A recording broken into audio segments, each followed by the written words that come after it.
everyone. Oh, the light is quite strong. So that's a good way to wake up, because it's very early here in Spain. And it's a great pleasure for me to share this morning with all of you, while trying to convey a bit of hope and excitement and tell you about my day. While I was preparing this speech, and the Sondersland team was asking me to share with all these young talent pool about my own life experience and how I managed to be the general director of a powerful company such as Womenalia at a relatively short age. And in fact, I'm a very normal girl. And within that normality, there may have been certain features in my day that have allowed me to achieve my goals, be very happy along the way. And that's what I'd like to share with you in this time. I prefer to do that in Spanish. It is hard because my Argentinian accent is still very deeply rooted in me. And I hope you'll be able to understand me either in Spanish or in English with the simultaneous interpreting we've got available. I'm going to tell you about my life in 4 general stages that begin in my university degree. I'm now 38, so in the last 20 years, since I was 18, I've had a lot of fun. I've lived a lot of things, I've been very happy, and I've really managed to achieve all my goals along the way. First, to graduate at university and to study the degree I wanted to study, which was Social Communication Information Sciences. It's got different names in different places, at the best university in Argentina. And I think it's the first and only point in this story that has to do with luck, with the luck of the place where I was born. That element, having been born in a free country without wars, where women can study the same thing as men, where we can choose what we aim to be and what we aim to do, in a family that could afford funding the studies in the university I chose. I need to be grateful for luck in that regard, but everything else was something that I managed to achieve. And whenever something good happens, we should be grateful and acknowledge what we have done to achieve those targets.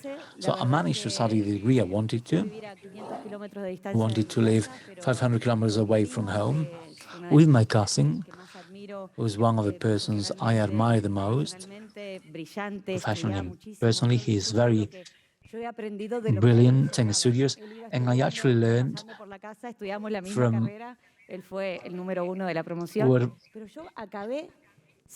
what he left over. We studied the same thing, and he was number 1 in his class.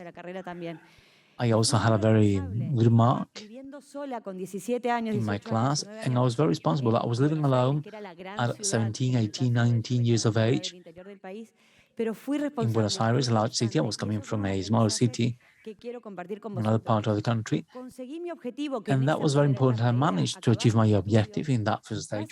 It was to finish my studies based on 4 features that then added to the rest of my personal features that I acquired in the rest of the stages. So effort. I studied a lot.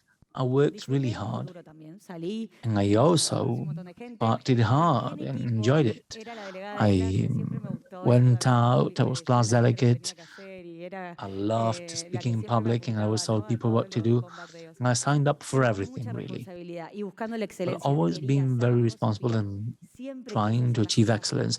I always wanted to do things well, and that allowed me to open up to many opportunities in the following stages.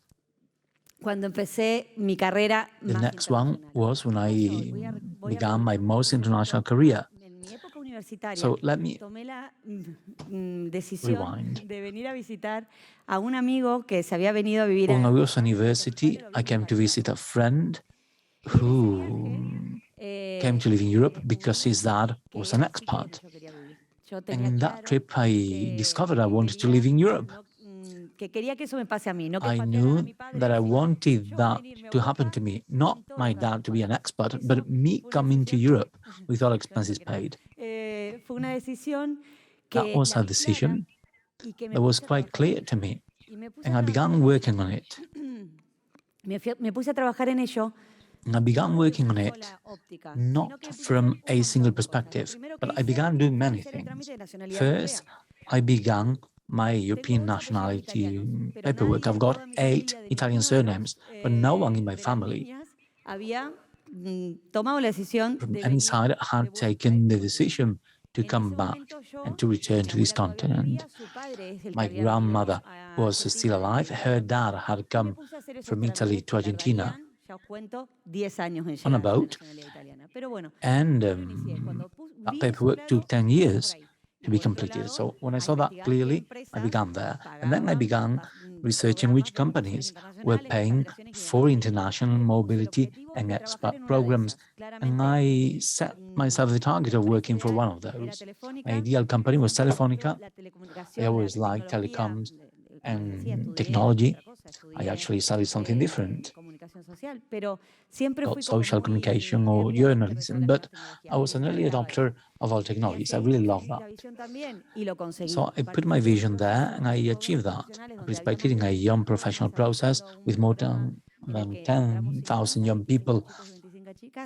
Only 50 people got selected, 25 boys and 25 girls. And 3 years later, I managed to apply for an international mobility program, initially for 6 months, but I'm very stubborn and perseverant. And those 6 months became 12 years of international career. Amazing years where I've been able to travel the whole world, learn a lot, travel a lot, and once again manage that objective, which was to come and live in Europe. And from this stage, which were the main features? Well, to me, it was clear I wanted to come to Europe, and I did everything I could, very tenaciously and with perseverance to achieve that objective. And that added to the former features I had that came with me in the next stage, which was my expansion. I didn't quite know how to talk about this, but what happened once I got here was that I went through different areas in Telefonica, then Telefonica Foundation, then I began working in HR, then I did volunteering, employability, entrepreneurship, and one day they told me, back in 2016, that they wanted to set up the area of digital transformation, and they have chosen me to be the chief digital officer. I didn't know more about technology than most of you. So I got the challenge, and I said, okay, I'll do a master's in big data and applied intelligence. So I got to study about what companies do to transform themselves digitally. This was still incipient at the time. There were not so many references. And thereafter, I kept working on it, and with a lot of team from my team and a great team, we managed to achieve those objectives.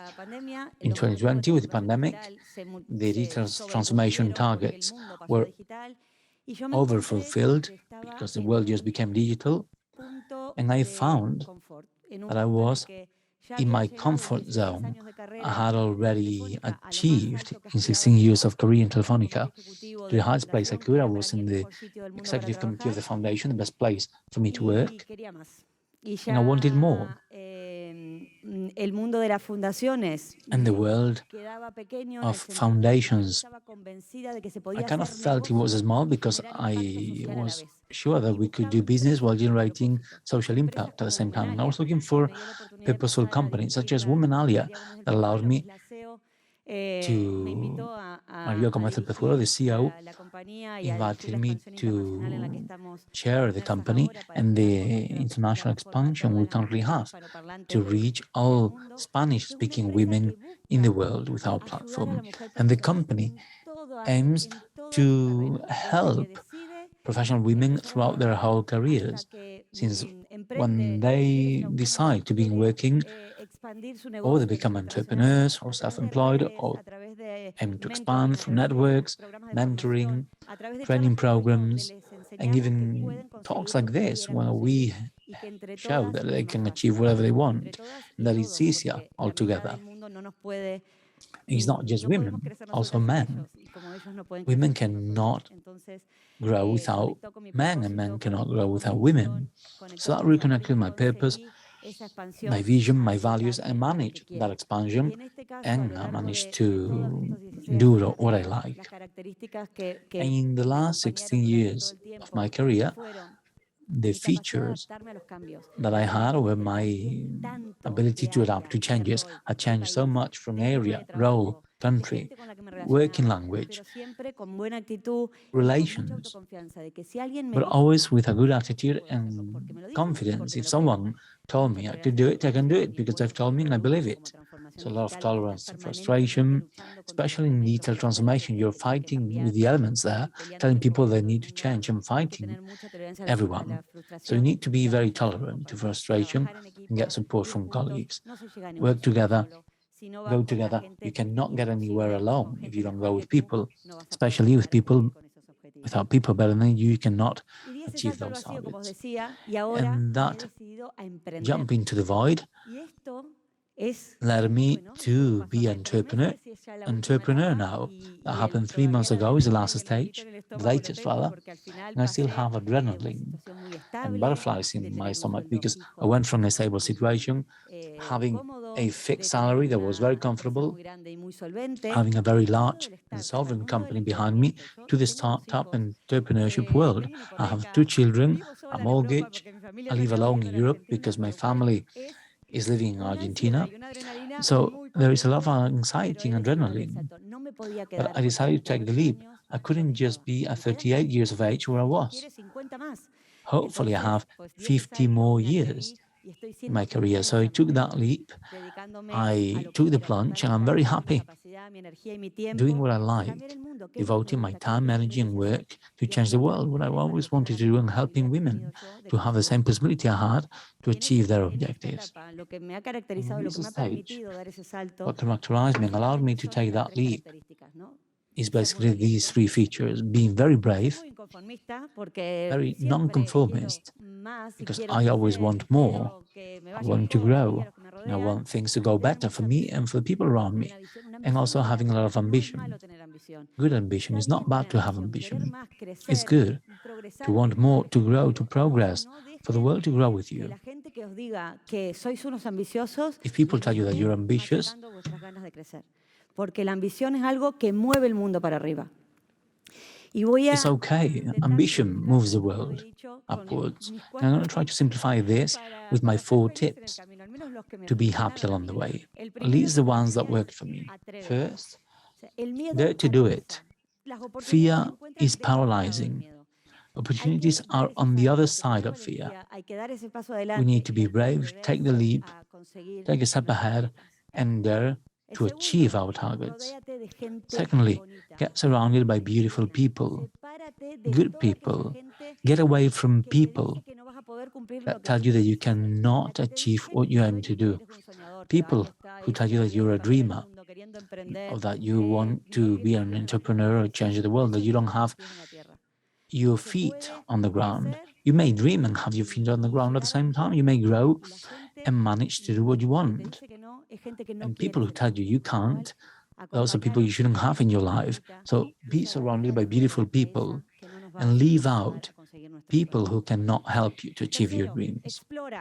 Third, explore, learn, be curious. Curiosity is the most beautiful thing.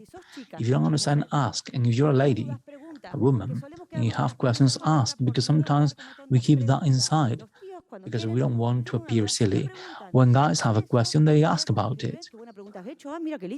Oh, what a great question, how clever, this and that. And sometimes as a woman, you say, well, I have the same question, why didn't I ask it?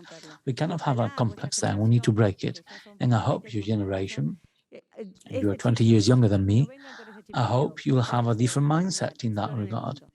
Be curious, ask, explore the world, and 4, do good. No matter your religion, do good for the world, for energy, for karma. If you do good, that will come back. What goes around comes around. And if you do good, that will come back to you. It's happened to me throughout my whole career. I found people many years after with whom I had a good relationship, and they helped me through problems.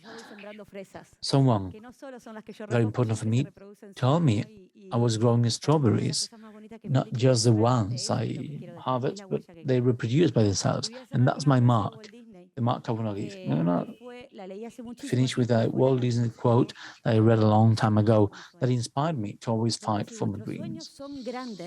Because if your dreams are big, your opportunities to achieve them are big as well. Thank you very much. It's been a pleasure.